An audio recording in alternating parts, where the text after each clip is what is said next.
प्यारे बच्चों, नमस्ते। आशा करती हूँ कि आप सब लोग अभी घर पर हैं और स्वस्थ हैं। आज मैं आप लोगों के बीच सुरक्षित शनिवार में ढेर सारी नई जानकारियाँ लेकर आई हूँ। बच्चों, आपको पता है कि इस शनिवार को किस आपदा के संबंध में हम बात करेंगे? चलिए मैं बताती हूँ।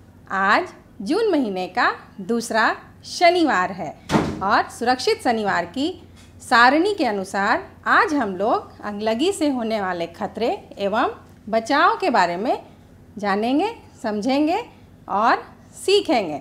बच्चों, अभी तो गर्मी का मौसम है। इस मौसम में तेज़ धूप होती है, कभी कभी तेज़ हवा भी चलती है। आप जानते हैं, इस मौसम में अक्सर आग लगने की घटनाएं ज़्यादा होती है। एक छोटी सी चिंगारी भी बड़े आग का रूप ले लेती है। अगलगी से जान माल की बहुत क्षति होती है। आपके गांव तथा घर के आसपास भी तो आग लगने की घटनाएं होती हैं ना। तो बच्चों, आज का विषय बहुत ही महत्वपूर्ण है, क्योंकि आग जैसी आपदा से हमारा सामना कभी भी हो सकता है। इसलिए तैयार होकर बैठें और बहुत ध्यान से सुनें और समझें। तो बच्चों, क्या आप तैयार हैं? चलिए आज के सत्र का प्रारंभ करते हैं। आइए बच्चों, अब हम लोग चित्रों के माध्यम से देखेंगे अगलगी के संबंध में हजार्ड हंट और इससे बचाव का अभ्यास। विद्यालयों एवं घरों में हजार्ड। बच्चों, आप देख रहे हैं कि अधिक लोड के कारण बिजली के प्लग में आग लग गई है। गलत तरीके से रखे सिलेंडर अगलगी का कारण बन सकते हैं। गैस चूल्हे के पुराने पाइप या लीकेज के कारण गैस चूल्हे में आग लग सकती है। लकड़ी के आग से निकलने वाली चिंगारी एवं गोद में बच्चे को लेकर आग के पास बैठना या खाना बनाना खतरे की बात है। विद्यालयों में हजार्ड हंट। विद्यालय में बच्चे हजार्ड हंट कर रहे हैं। लटके हुए तार से अगलगी एवं अन्य खतरे हो सकते हैं। बाल प्रेरकों के द्वारा आग बुझाने के तरीकों को बताया जा रहा है। बाल्टी के पानी में बोरे को गीला करके उससे आग बुझाना तथा आग को पूरा ढक कर ऑक्सीजन से संपर्क काट देने पर आग बुझ जाती है। जोखिमों की पहचान। बच्चे जोखिमों की पहचान कर रहे हैं। छत से टूटकर कुछ गिरने की स्थिति बनी हुई है। कबाड़ से रास्ते को अवरुद्ध किया गया है। इधर उधर बेतरतीब चीजें रखी हुई हैं। कोने में रखे शीशे के टुकड़े खतरनाक हो सकते हैं। बच्चे फायर अलार्म के बारे में जानकारी प्राप्त कर रहे हैं। आग लगने की स्थिति में इसमें लगे शीशे को तोड़कर बटन दबाकर अलार्म बजा सकते हैं। आइए बच्चों, अब हम लोग विद्यालयों, घरों में अगलगी से बचाव के बारे में जानेंगे। माचिस और लाइटर के साथ ना खेलें। बच्चों, आप सभी ने माचिस की डिबिया देखी है और कई बार आप इसे खेल खेल में जलाते भी हैं, परंतु आपको याद रखना है कि आपकी थोड़ी सी लापरवाही से बड़ी दुर्घटना घट सकती है। इसलिए आप लोग निश्चित ही इस बात पर ध्यान। जलती हुई माचिस की तीलियां अथवा अन्य चीजें इधर उधर ना फेंकें। बच्चों, आपको हमेशा याद रखना है कि ऐसी चीजों को फेंकने से पहले पानी में डालकर बुझा लें। इससे अनावश्यक आग लगने से बचा जा सकेगा। आप अपने से बड़े लोगों को भी ऐसा करने से के लिए कहें। मोमबत्ती, अगरबत्ती, दिया, लालटेन को यूं ही जलते हुए ना छोड़ें। थोड़ी सी असावधानी एक आपदा यानी अगलगी का रूप ले सकती है। इसलिए इस बात का ध्यान रखें कि जब कोई कमरे में ना हो तो ऐसी जलती हुई चीजों को बुझा दें अथवा सोने जाएं तो इन्हें बुझा दें। बिजली के प्लग के इस्तेमाल में सावधानियां बरतें। बच्चों, आजकल सभी घरों में बिजली के उपकरण इस्तेमाल किए जाते हैं। उपकरणों को चलाने के लिए बिजली के प्लग का इस्तेमाल किया जाता है। आपको इनसे दूर रहना है तथा अपने से छोटे बच्चों को भी इनसे दूर रखने का प्रयास करें और उनके सही इस्तेमाल के बारे में बताएं। इसका गलत इस्तेमाल, जैसे इसमें पिन डालना, उंगलियां डालना इत्यादि, शॉर्ट सर्किट का कारण बन सकता है। चूल्हे और आग के इस्तेमाल वाली जगहों से दूर रहें। आपको पता है कि घरों में रसोई घर में ज्यादातर समय खाना बनते समय चूल्हा जलता रहता है। ऐसे में आप ऐसी जगहों पर ना खेलें तथा अपने से छोटे बच्चों को भी ऐसी जगहों से दूर रखें। इसके अतिरिक्त अन्य जगहों पर जहां आग जल रही है, जैसे मवेशी घर में धुआं करते वक्त अथवा अन्य आग वाली जगहों से अपने आप को दूर रखना। चूल्हे, दिया, बोरसी से दूर रहें।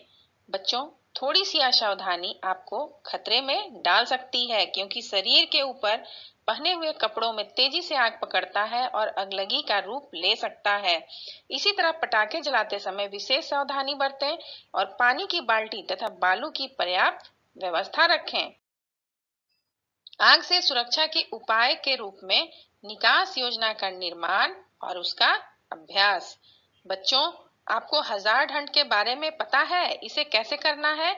इसी के अंतर्गत आपको भी अपने घर के लिए ऐसी आपदा के समय बचकर निकलने के लिए एक निकास योजना बनाना चाहिए और समय समय पर मॉक ड्रिल के माध्यम से इसका अभ्यास करना चाहिए। इस अभ्यास में घर के सभी सदस्यों को शामिल करें।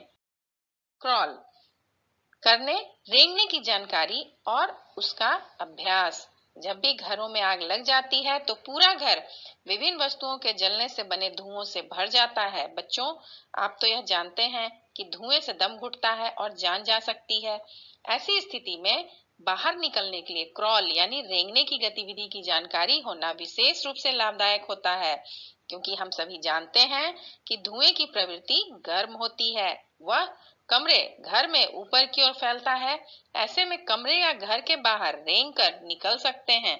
इस गतिविधि का निरंतर अभ्यास करना जरूरी है। रुको, लेटो और लुढ़को और इसका अभ्यास।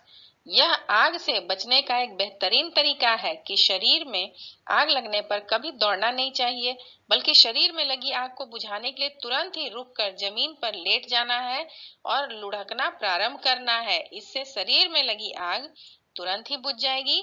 इसका निरंतर अभ्यास आपको आग से सुरक्षा में हमेशा मदद करेगा।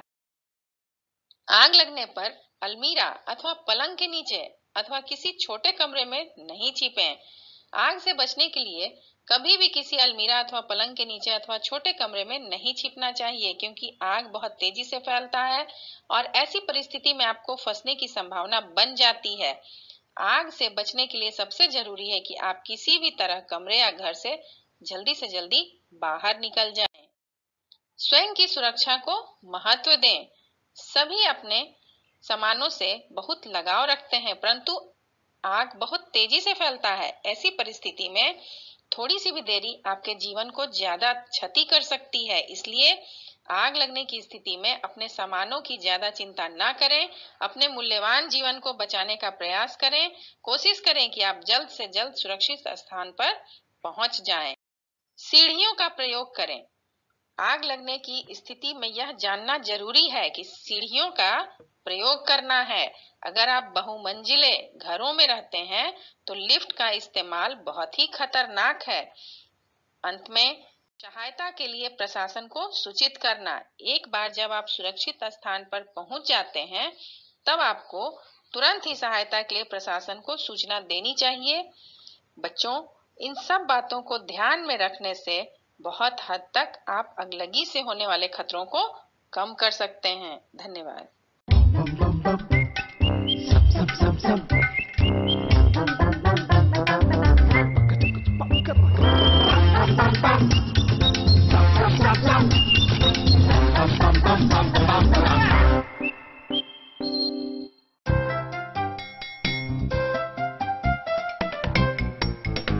हाय अप्पू, क्या बना रहे हो?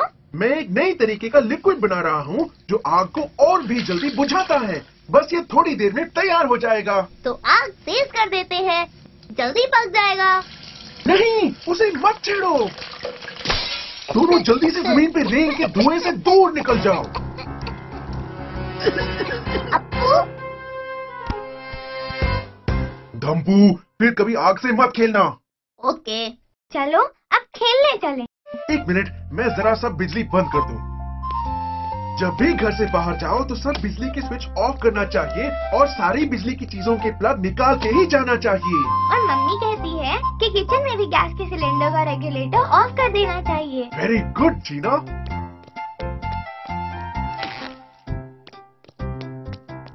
अगर घर में आग लग जाए तो हमें भागने के रास्ते से निकल जाना चाहिए, जो कि घर के हर सदस्य को पता होना चाहिए। अब चलें? कितना अच्छा दिन है, लगता है कोई पटाखे जला रहा है। एस्टन अंकल की गाड़ी तो हमेशा पटाखों की तरह बजती रहती है। पर वो पटाखों की तरह खतरनाक नहीं है। पता है, पटाखों से भी आग लगने का खतरा होता है, इसलिए हमेशा किसी बड़े के साथ ही पटाखे जलाने चाहिए। मैं तो हमेशा ही पापा के साथ पटाखे जलाती हूँ, पर धम्पू तो सुनता ही नहीं। धम्पू, तुम्हें ऐसी शरारतें नहीं करनी चाहिए, तुम्हें भी चोट लग सकती है। पर अगर खुद को आग लग जाए तो? अगर खुद को आग लग जाए तो 3 बातें याद रखना। रुको, लेटो, लुढ़को। ऐसे रुको, लेटो, लुढ़को। समझे? हाँ। एक और बात, आग लगने पे फायर ब्रिगेड को भी फौरन फोन करना चाहिए। और उनका नंबर है 101। Very good.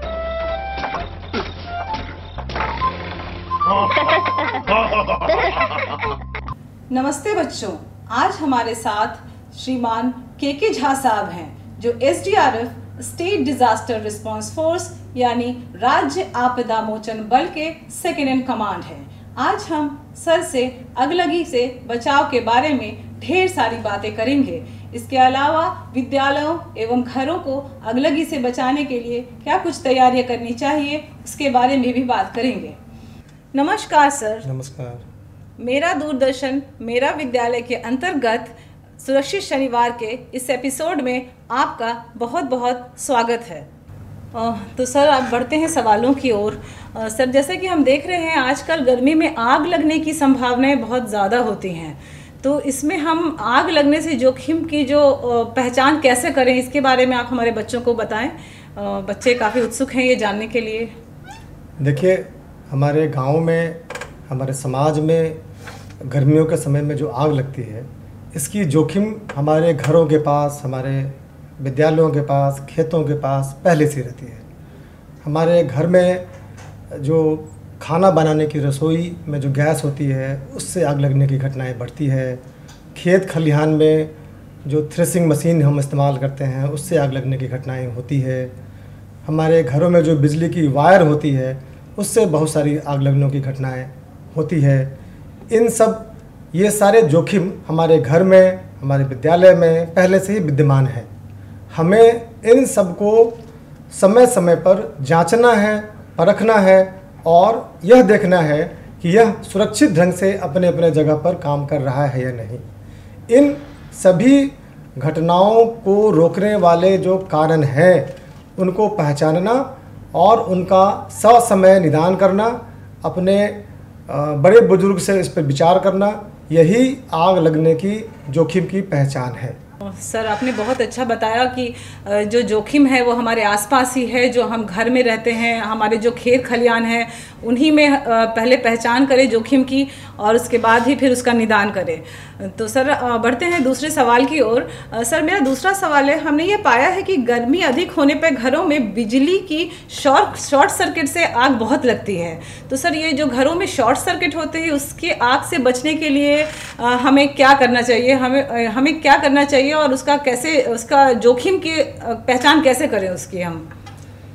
जब घरों में बिजली से आग लगने की घटनाएं होती है, उसके 3-4 महत्वपूर्ण कारण हैं। पहला कारण है ओवरलोडिंग का होना।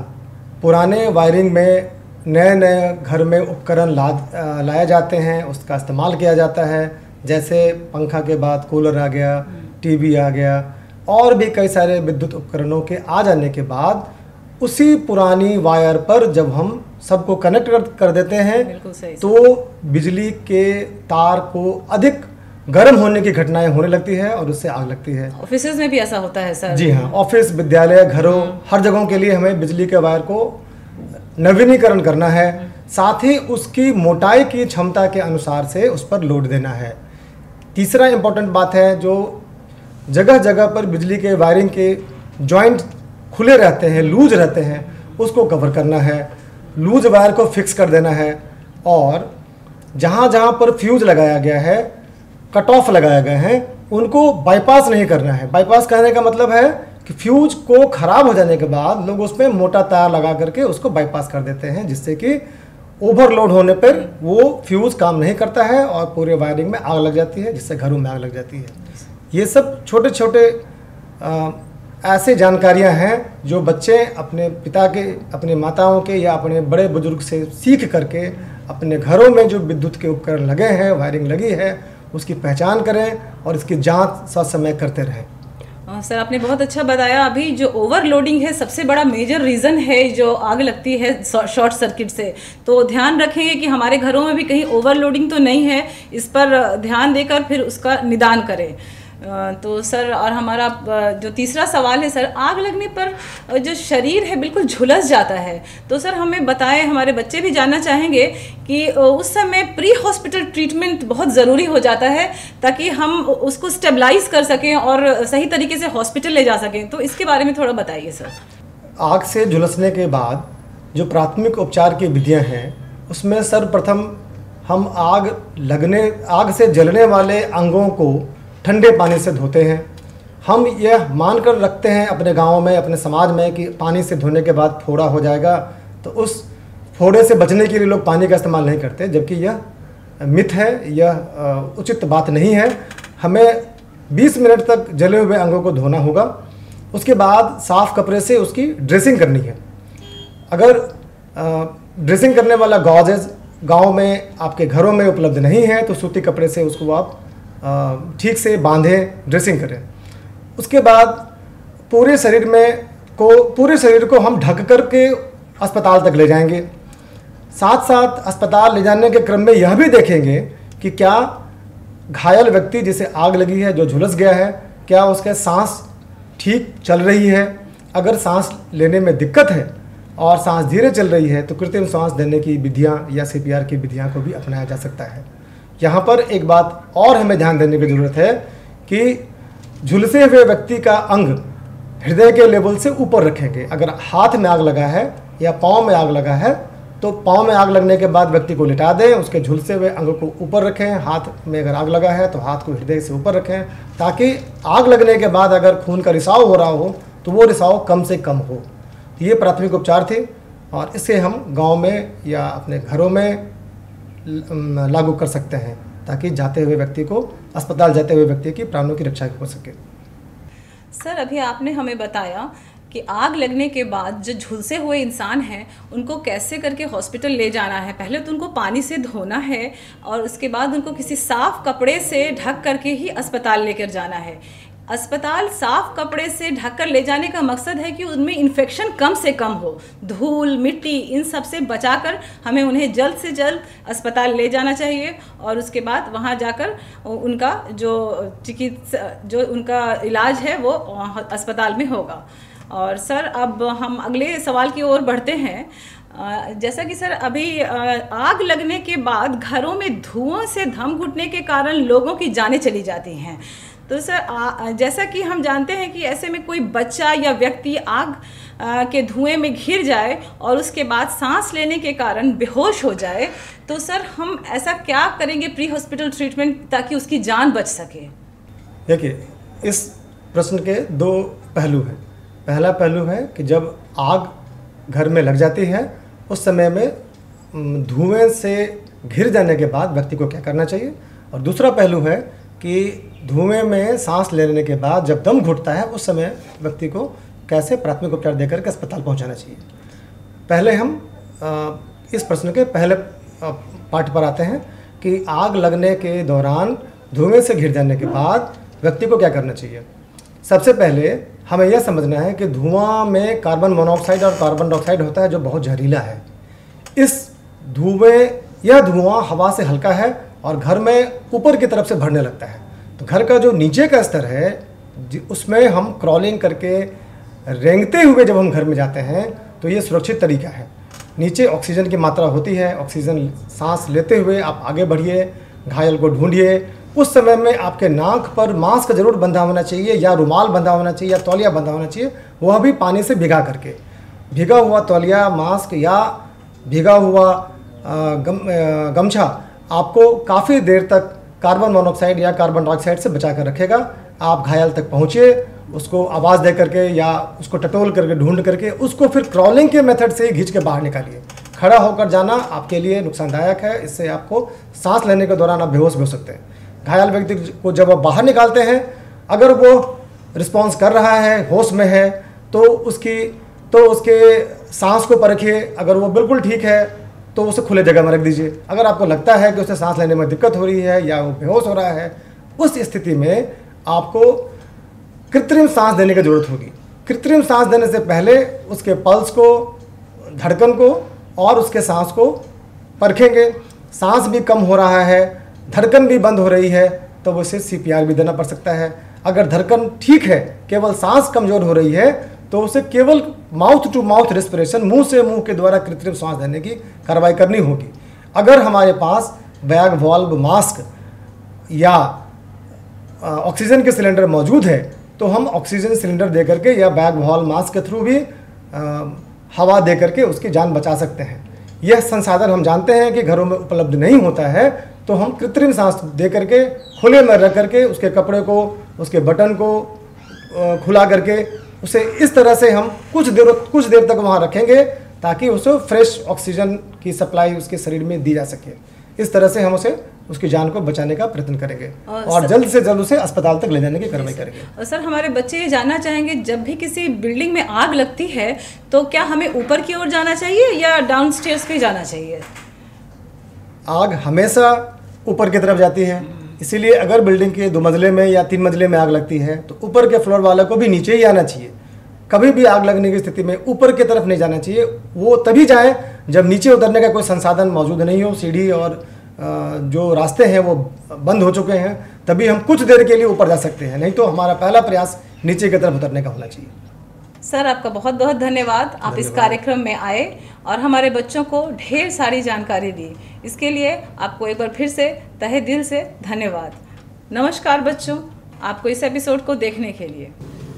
जब हमारे घरों में कभी आग लग जाती है, सिलेंडर में आग लगने के बाद लोग घबरा जाते हैं, आग फैलने की संभावना बढ़ जाती है। साथ साथ कभी कभी सिलेंडर के नॉब और सिलेंडर के रेगुलेटर में लीकेज होने के कारण जब उसे बुझाने की ज़रूरत पड़ती है और हम घर में इस कार्य को करने में सफल नहीं हो पाते हैं, तो घर में भी आग लग जाती है। आइए आपको हम SDRF के कार्मिकों के द्वारा एक प्रदर्शन करके दिखाएं कि सिलेंडर के नॉब में या सिलेंडर में लीकेज होने के बाद लगी हुई आग को कैसे बुझाते हैं। इसके 2-3 तरीके हैं। पहले हम देखते हैं कपड़े के द्वारा कैसे बुझाया जाता है। यहाँ हम एक चादर लेंगे, चादर को भिगा करके और इस तरह जल्दी से बुझा करके आग को बुझा देंगे। ये जो तरीका है, ये इसमें हमें ध्यान देने की ज़रूरत है कि चादर को पानी में भिगा करके सिलेंडर के नीचे तक ले जाना है। सिलेंडर को पूर्णतया ढकने से आग का संपर्क टूट जाता है ऑक्सीजन के साथ और आग बुझ जाती है। अभी हम दूसरा मेथड देखते हैं कि जहाँ आपके पास आग को बुझाने के लिए अगर बाल्टी उपलब्ध है और वो बाल्टी की साइज़ सिलेंडर के साइज़ के बराबर है, तो बाल्टी की चौड़ाई के तरफ से, बाल्टी के मुंह के तरफ से सिलेंडर को ढक करके कैसे हम आग बुझाते हैं। हम देखेंगे SDRF के डेमोन्स्ट्रेशन में कि इस बाल्टी को उन्होंने सिलेंडर के ऊपर से ढक दिया और ये आग को बुझा दिया। यहाँ पर हम जब बाल्टी को निकालते हैं तो नॉब को फिर से बंद करने की कार्रवाई करेंगे, अन्यथा गैस का रिसाव होते रहेगा और वो जहरीला गैस फिर से आग लगने की दुर्घटना को जन्म दे सकती है। तो जब हम कपड़े से आग बुझाएं या सिलेंडर को बाल्टी से बुझाएं, दोनों विधि के बाद अंत में सिलेंडर के नॉब को पुनः बंद करेंगे। सिलेंडर में लगी हुई आग को बुझाने के लिए एक तीसरा तरीका है, उंगली के द्वारा सिलेंडर के रेगुलेटर के पास में से जहाँ से हवा निकल रही है उस जगह को बुझाना। आइए इस प्रदर्शन को हम देखते हैं। सिलेंडर के नज़दीक जाएंगे और उंगली से सिलेंडर को दबा देंगे। इस प्रदर्शन में फिर आप सिलेंडर को वापस उसके रेगुलेटर को बंद करेंगे। इसमें ध्यान देने वाली बात यह है कि आपका उंगली नॉब के बिल्कुल नज़दीक रहे। एक बार उंगली को नॉब को नज़दीक करके दिखाइए। बिल्कुल इस तरह से उंगली को हम नज़दीक से दबाएंगे, अन्यथा उससे 4-5 इंच की दूरी के बाद से आग लगनी शुरू हो जाती है। बीच का जो 4-5 इंच की जगह है वो सुरक्षित जगह है, उस जगह में उंगली से हम सिलेंडर के रेगुलेटर को दबा करके आग को बुझा सकते हैं।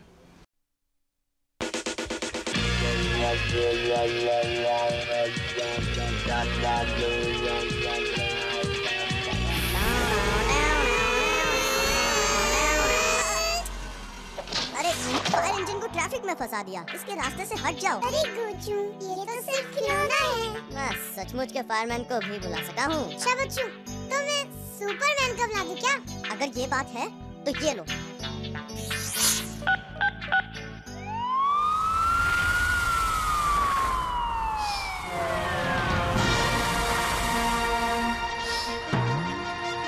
लेकर दिलों का चैन, लो आ गया फायरमैन। हाथ में पानी और साबुन सी झाग, बोलो कहाँ लगी है आग? आग तो कहीं नहीं लगी, हम तो यूं ही। ओफो, मैं कहीं आग बुझा सकता था, किसी की जान बचा सकता था। अरे, आप यहाँ किस लिए? इन बच्चों ने 101 नंबर घुमाया, सो मैं यहाँ चला आया। आपको बच्चों का ध्यान रखना चाहिए। हम अपने बच्चों का ध्यान रखना अच्छे से जानते हैं। इनके अच्छे भविष्य के लिए हमने सारी तैयारियां कर रखी हैं। इनके भविष्य का माना आपको अच्छा ज्ञान है, मगर कभी इस घर में आग लग जाए तो बचने का कोई सेफ स्केप प्लान है? Escape plan? चलो तुम सबको एक खेल खिलाता हूँ, उसी के साथ सेफ स्केप प्लान के राज बताता हूँ। बोलो, है मंजूर? यस! तो ये लो, अब इस घर का नक्शा बनाओ और आग लग जाने की स्थिति में कहां से निकलना है वो भी बताओ। वाह, सबने अच्छे से अच्छा ड्राइंग बनाया, मगर आग लगने पर कैसे सेफ निकलना है ये किसी ने नहीं बताया। मैं बताता हूँ। आग अगर घर में लग जाए, छोटे बड़े और अपंग मुख्य द्वार से बाहर जाएं। लेकिन अगर मुख्य दरवाजे से निकलना मुश्किल हो तो? अगर मुख्य द्वार से मुश्किल हो जाना, पहले से सोचा दूसरा स्केप रूट अपनाना। अगर दूसरा रूट भी गड़बड़ हो तो? कोई सेफ रूम देखकर जिसमें हो टेलीफोन और खिड़की खुलती हो बैठ जाना और 101 पर फोन घुमाना। अब हम ये प्लान पहले से बनाकर रखेंगे। ओह, आप लोगों को समझने में नहीं लगी जरा सी भी देर। इसका मतलब हम मिलकर खेल सकते हैं एक और खेल। हाँ, मजा आएगा। घुप अंधेरी हो रात, सो रहे हो सब एक साथ, घर में लग जाए जो आग तो क्या करेंगे आप?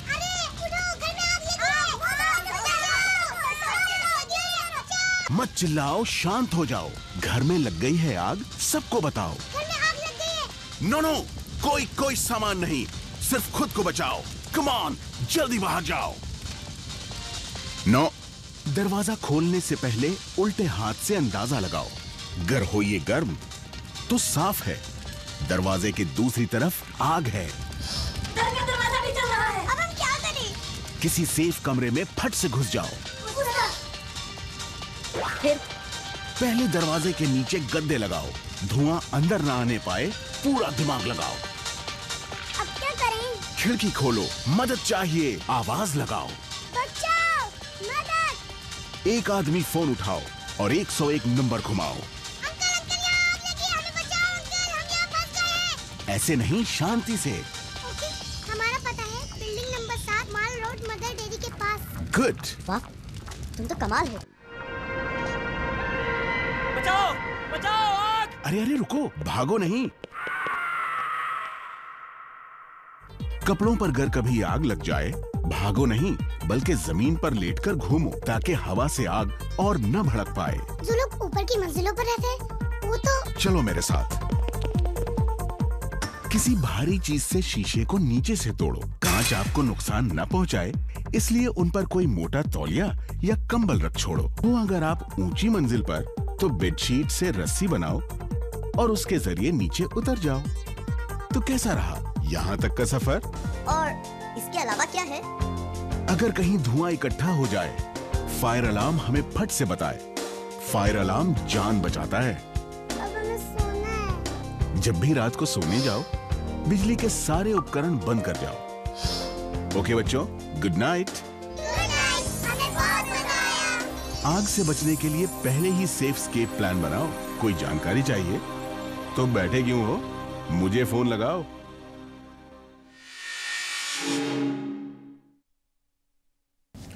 नमस्कार बच्चों, जैसा कि आप जानते हैं आज हम एक वैश्विक महामारी यानी कि कोविड-19 जैसी महामारी से जूझ रहे हैं और पिछले 70 से 80 दिनों तक हम अपने घरों में बंद हैं। इस दौरान हमारे रोज़मर्रा की ज़िंदगी पर बहुत ज़्यादा प्रभाव पड़ा है, खासकर बच्चों के व्यवहार पर।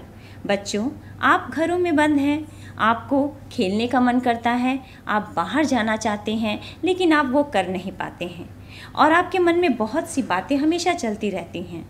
तो जो आपके मन में बहुत से सवाल उठते हैं, उन्हीं सवालों का जवाब देने के लिए आज हमने हमारे बीच डॉक्टर मनोज कुमार सर को बुलाया है, जो कि समाज कल्याण विभाग बिहार सरकार में एज मनोवैज्ञानिक चिकित्सक के रूप में कार्यरत हैं। नमस्कार सर। नमस्कार बच्चों। मेरा दूरदर्शन मेरा विद्यालय के सुरक्षित शनिवार के इस एपिसोड में आपका बहुत बहुत स्वागत है। एक बात मैं और बताना चाहती हूँ कि डॉक्टर मनोज कुमार सर पिछले 12 से 13 सालों से बच्चों के इन्हीं विषयों पर कार्यरत हैं और बच्चों के विषय में बहुत सी सूचनाएं और जानकारियां देते हैं। तो आज हम इन्हीं मुद्दों पर बहुत सी चर्चाएं करेंगे। नमस्कार सर। नमस्कार मैडम। सर, जैसे कि हम जानते हैं कि अभी लॉकडाउन चल रहा है और इस लॉकडाउन के पीरियड में बच्चे जो हैं वो घरों में बंद हैं जी। और उनके मन में बहुत सी उथल पुथल होती रहती हैं क्योंकि बच्चे मन से चंचल होते हैं। बिल्कुल। और उनके व्यवहार में भी काफ़ी परिवर्तन आया है। तो मैं ये पूछना चाहूँगी सर आपसे कि बच्चों के मानसिक स्वास्थ्य को लेकर आप इसके संबंध में क्या कहना चाहेंगे? आप हमारे बच्चों को ये बात बताइए। सबसे पहले तो मैं बच्चों आप लोगों को आज इस प्रोग्राम में आप लोगों का स्वागत करता हूँ।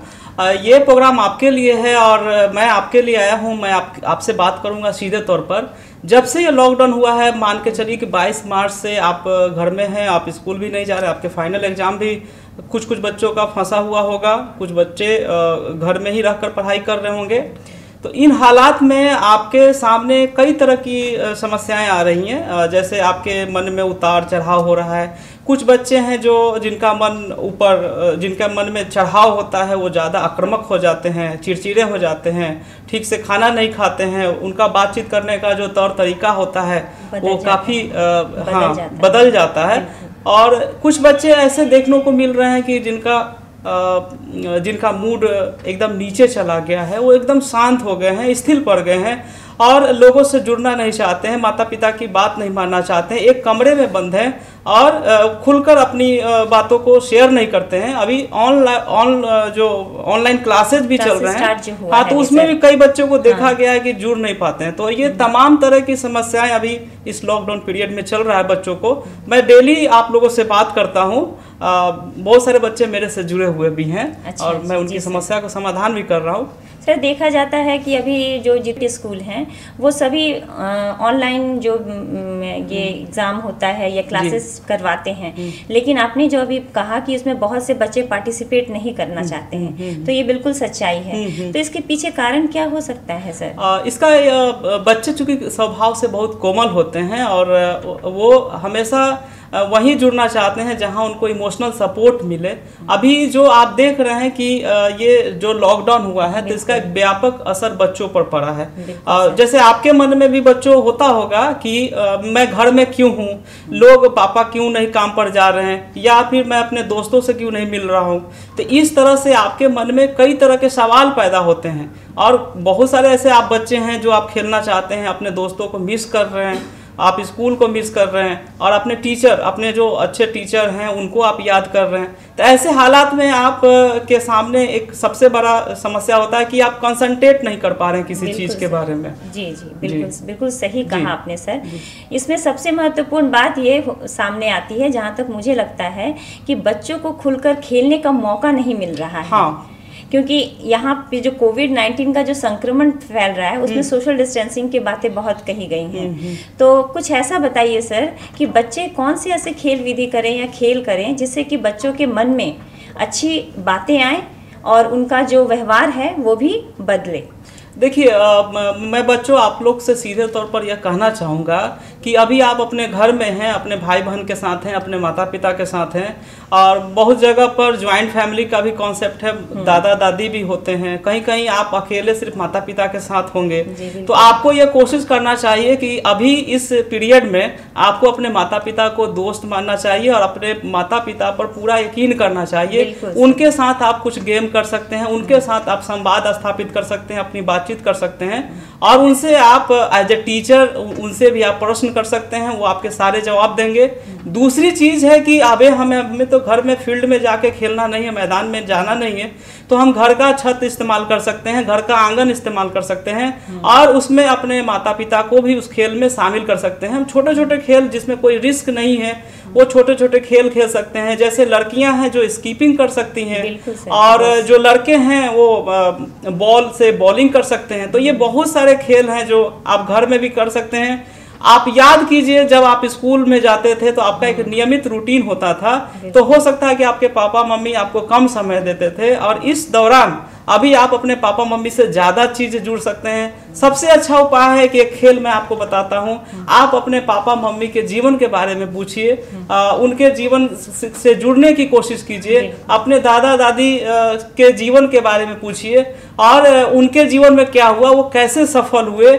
ये एक खेल है, और इस खेल को भी अगर आप अपने नियमित दिनचर्या में शामिल करेंगे तो आपका मोटिवेशन हाई होगा, और आपका कंसंट्रेशन बढ़ेगा, आपको तनाव नहीं होगा, और आप अपना पढ़ाई पर भी कंसंट्रेट कर पाएंगे। बिल्कुल सर, आपके कहने का ये मतलब हुआ, ये जो समय है, इस समय में बच्चे और उनका जो रिलेशन है उनके माता पिता दादा दादी से, वो काफ़ी करीब हो सकता है अगर बच्चे आपकी इस बातों को अमल करें। बिल्कुल।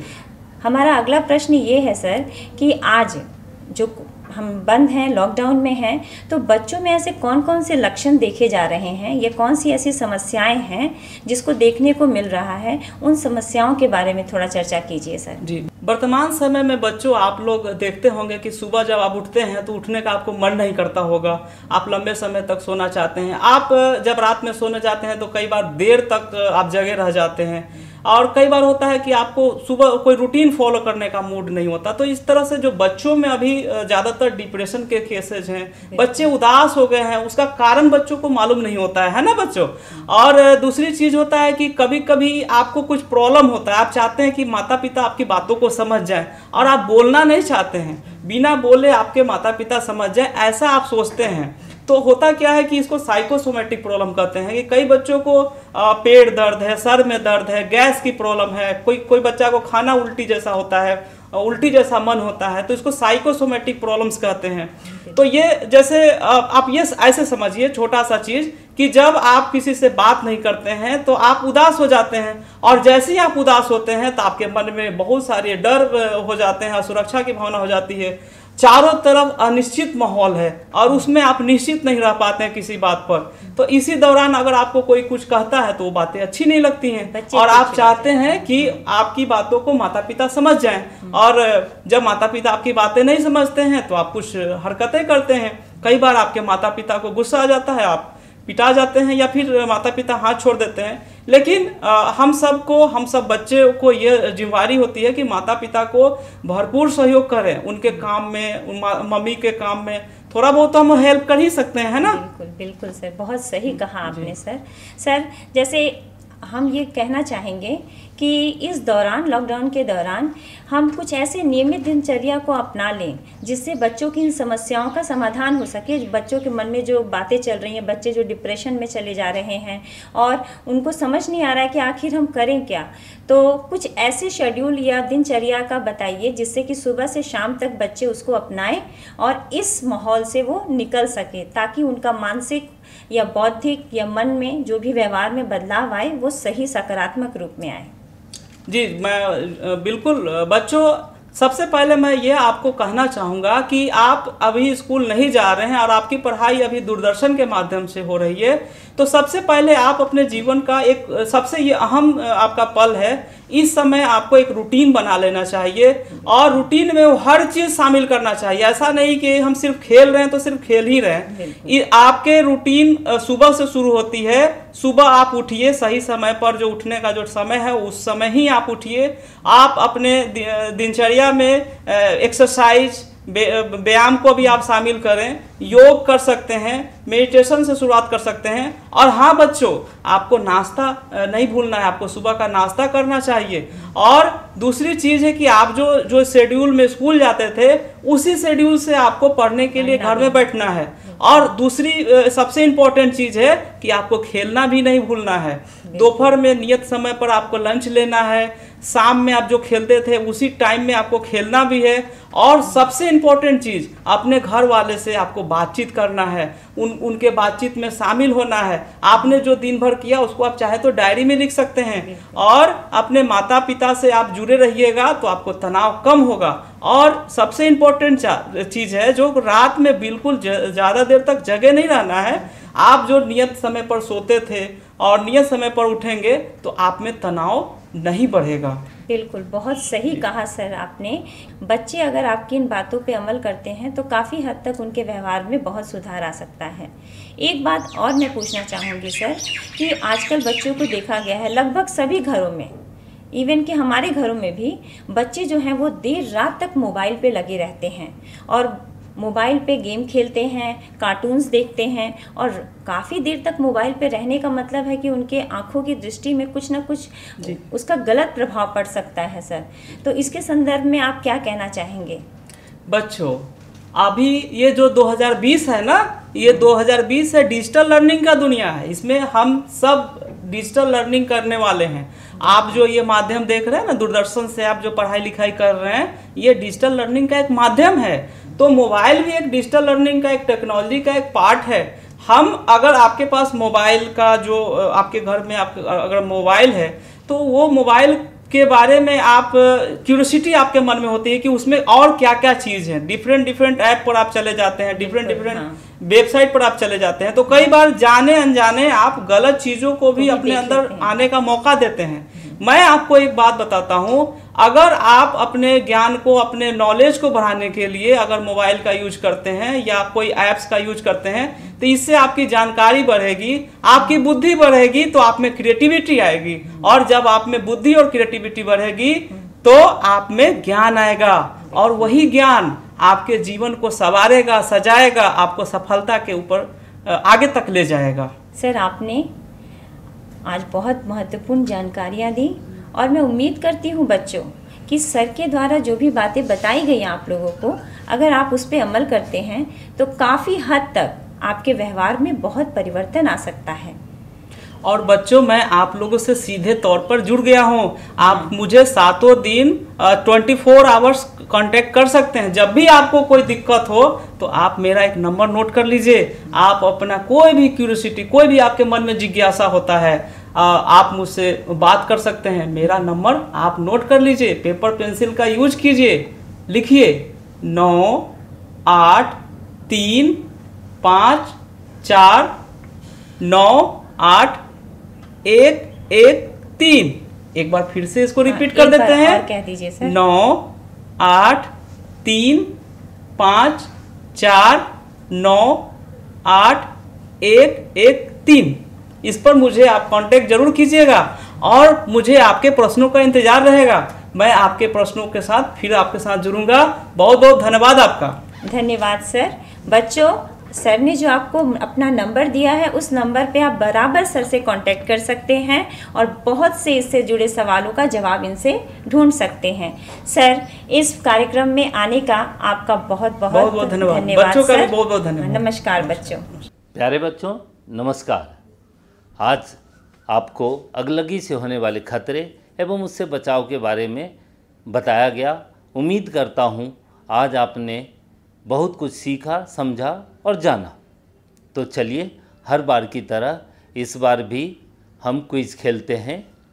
आज जो आपने सीखा उसके आधार पर हम आपसे कुछ प्रश्न पूछेंगे और आपको अपनी कॉपी और कलम में उसके विकल्पों को देखते हुए सही उत्तर का चयन करना है।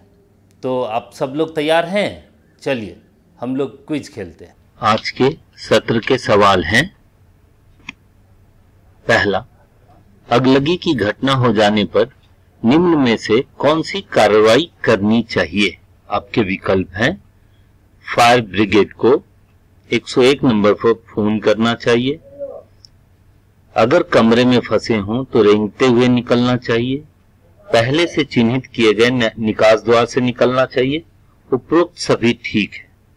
इसके सही उत्तर हैं उपरोक्त सभी ठीक है। दूसरा सवाल आपके सामने है। अगर आपके पहने हुए कपड़े में आग लग जाए तो क्या करना चाहिए? इसके विकल्प हैं बचाने के लिए किसी का इंतजार करना चाहिए, आग को अपने हाथों से बुझाना चाहिए, जहां है वहीं रुक जाएं, फिर जमीन पर लेटकर गोल गोल लुढ़कना चाहिए, अपने ऊपर पानी डालना चाहिए। इसके सही जवाब हैं जहां है वहीं रुक जाएं, फिर जमीन पर लेटकर गोल गोल लुढ़कना चाहिए, जिसे रुको, लेटो और लुढ़को की कार्रवाई भी कहते हैं। अगला सवाल, विद्यालय में अगलगी से बचाव के लिए किस प्रकार की तैयारी करनी चाहिए? इसके विकल्प हैं रसोई घर के पास हमेशा 2 बाल्टी पानी और जूट का बोरा भिगो कर रखना चाहिए। दूसरा, बिजली का कनेक्शन तथा ढीले ढाले लूज तार नहीं होने चाहिए। तीसरा, विद्यालय के आसपास खेतों में फसल अवशेष नहीं जलाने देना चाहिए। चौथा, बाल्टी में हमेशा बालू भरकर रखना चाहिए। और पांचवा, उपरोक्त सभी ठीक हैं। इसके सही जवाब हैं अंतिम या अर्थात उपरोक्त सभी ठीक हैं।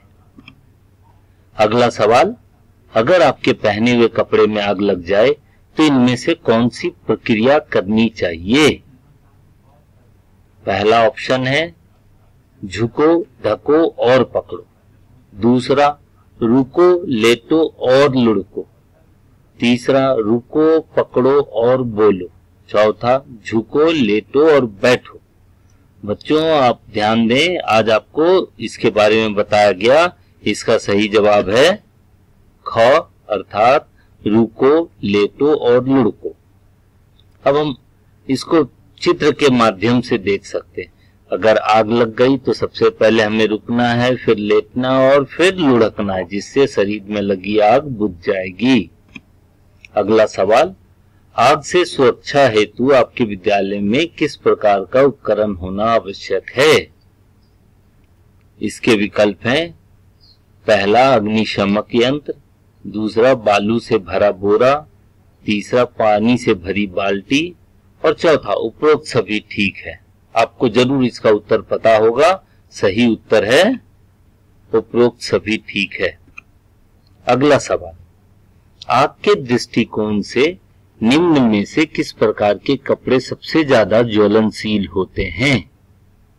तो इसके विकल्प हैं सूती कपड़े, नायलॉन, टेरलीन एवं सिंथेटिक कपड़े। फिर तीसरा, जूट के कपड़े। चौथा, सिल्क के कपड़े। इसके सही उत्तर हैं नायलॉन, टेरलीन एवं सिंथेटिक कपड़े। ये कपड़े बहुत ही ज्वलनशील होते हैं और इसमें तुरंत ही आग पकड़ लेती है। बच्चों, हमने आपसे 6 प्रश्नों को पूछा और आशा करता हूं कि आपने इसका सही जवाब भी दिया होगा। तो अब बच्चों, अपने कॉपी में दिए जा रहे होमवर्क को नोट कर लें, जिसे आपको पूरा करना है। आपका होमवर्क है, गृह कार्य है। बच्चों, आज आपने अगलगी से होने वाले खतरों की पहचान करने के बारे में सीखा तथा इससे बचाव के संबंध में क्या करें और क्या ना करें भी जाना। इसे अपने माँ पिताजी, भाई बहन एवं अपने मित्रों तथा सहपाठियों को बताएं। साथ ही शरीर में आग लगने के उपरांत रुको, लेटो और लुढ़को की प्रक्रिया का अभ्यास करें। प्यारे बच्चों, नमस्ते। अगले शनिवार को फिर मिलेंगे एक नए क्विज के साथ। प्यारे बच्चों, नमस्ते। आज पूरा देश कोरोना वायरस के संक्रमण का सामना कर रहा है।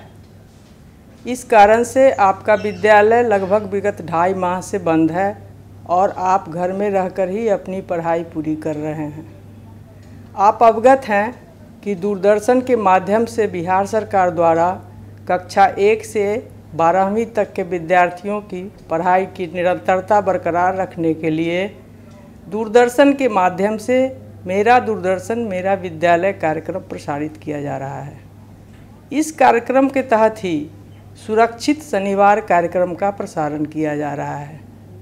सुरक्षित शनिवार कार्यक्रम का मुख्य उद्देश्य है आपको आपदा के संबंध में जानकारी उपलब्ध कराना एवं उसके कुप्रभाव से कैसे बचा जा सके इसका अवगत कराना।